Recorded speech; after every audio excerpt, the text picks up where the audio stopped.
once and died for Ireland, so that one day we'd be free. Although we were outnumbered, we were confident of victory against the English Empire, who rained down tyranny. My grandfather, John Stokes, was a Bunclody man, a Wexford man who came to live in Dublin. He had to get out of Wexford because he was a bit of a poacher, and a bailiff came across him, and fortunately or unfortunately my grandfather held him off with his gun, which meant that he had to get out of Wexford. He got out of Wexford and came to Dublin, and very fortunate from my point of view that he did, because he became involved first of all in 1913 in the Lockout. He was a tram driver, and the tram drivers were the ones that kicked off the Lockout. They walked off the job during the horse show weekend and left the trams, and that meant that was the start of the 1913 Lockout. The Lockout. Between August 1913 and January 1914, 400 businesses and 20,000 workers were involved. This was seen as the bitterest strike in Irish history. The basic cause of the strike was the refusal of Dublin businessmen, led by William Martin Murphy, to recognise the rights of workers to join the Irish Transport and General Workers Union. James Larkin then called a strike on Murphy's United Tramway. Murphy's response escalated the dispute. He organised most of Dublin's major employers not only to sack all ITGWU members, but also got them to force their employees to sign a pledge never to join the union. Those who refused to sign were sacked or locked out. Many never recovered their jobs. And he paid for that then later on, because he was blacklisted. Obviously he would never work for William Martin Murphy, either because Murphy didn't want him or because my grandfather, being a very principled man, would never work for one of those employers again. Dr. Kathleen Lynn was a friend of my grandmother's, and that would have stemmed again from Liberty Hall in 1913, because the wives of the strikers were very much involved in terms of going down collecting food during the imposed famine on Dublin, imposed by William Martin Murphy and the employers. At the time of the lockout of 1913, Kathleen became active in the relief efforts for workers and their families who had taken part in the strike and had been locked out by their employers.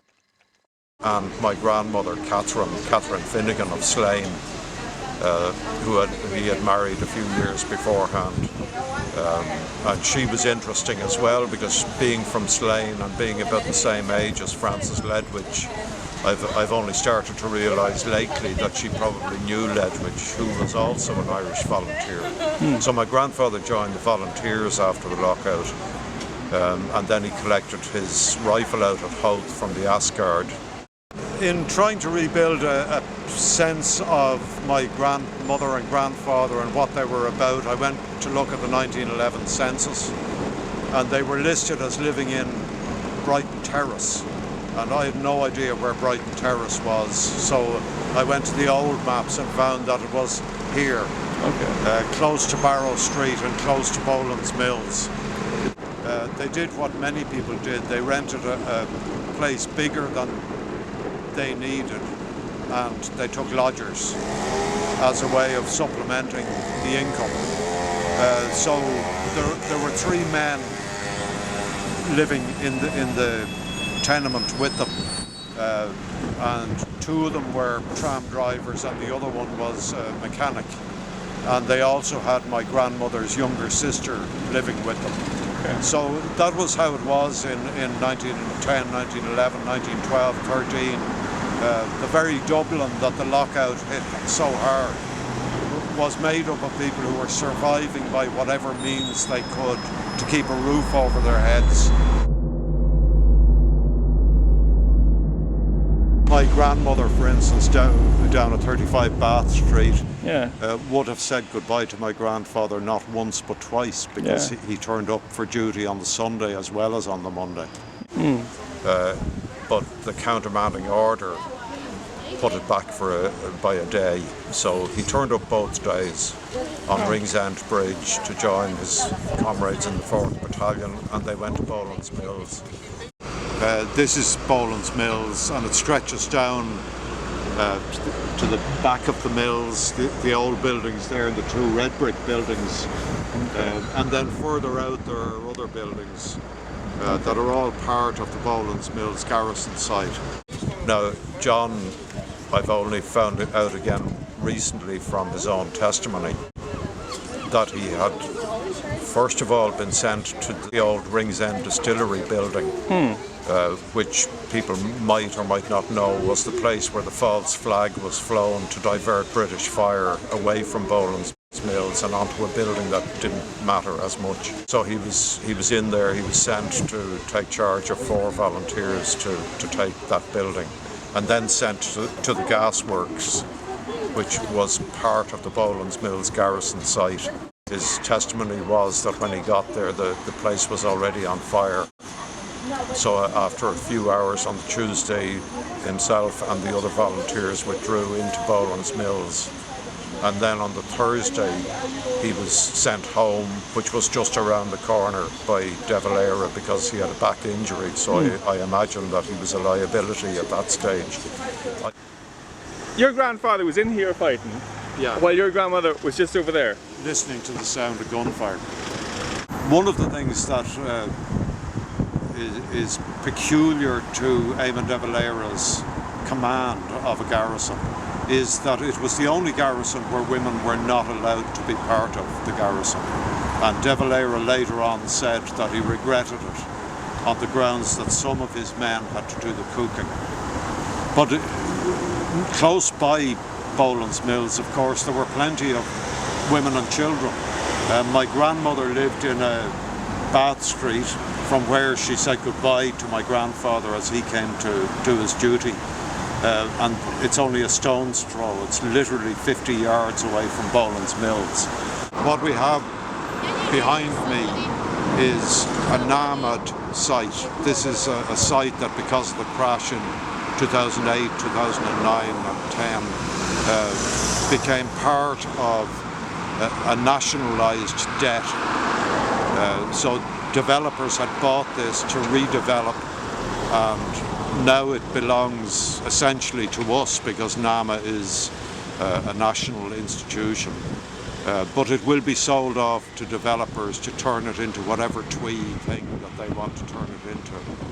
There's only one entity that I claim allegiance to, or that can call on my allegiance. I'm not a citizen of this so-called Republic of Ireland, although I'm obliged to carry its passport and I'm obliged to pay its taxes.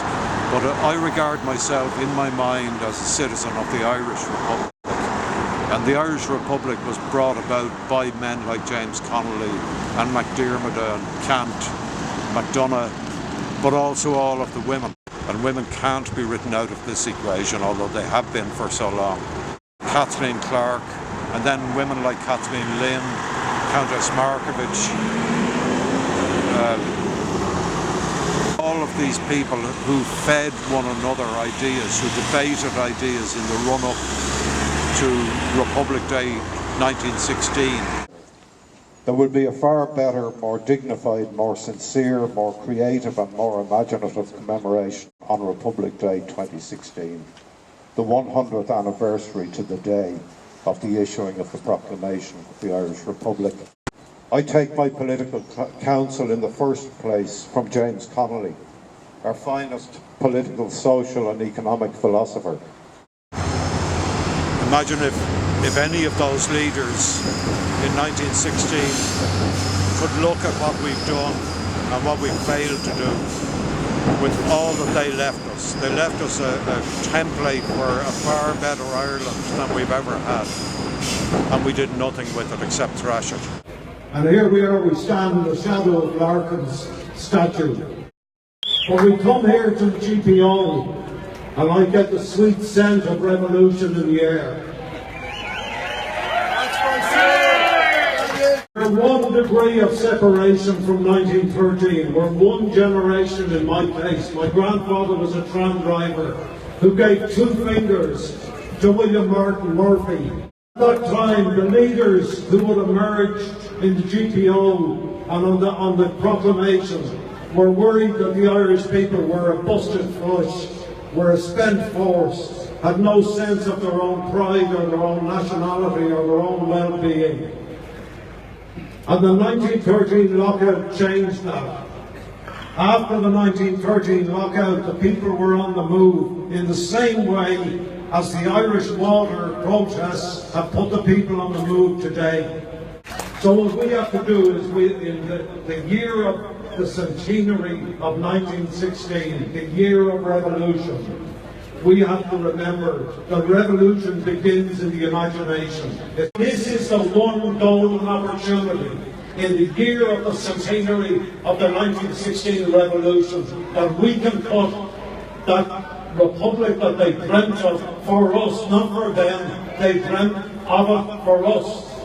So let's leave that as our legacy for the next generation. Go out and fight. Solidarity. And now I look around me at what Ireland it has become, and how cold our new leaders betray our country's sons. With water charges and property tax and many more on the list. We fought and died in 16, but we didn't die for this. We didn't die in 16, so Germany could rule the land. And bailing out the banks has broken every man, while the bondholders, they live in joyful bliss. We fought and died in 16, but we didn't die for this.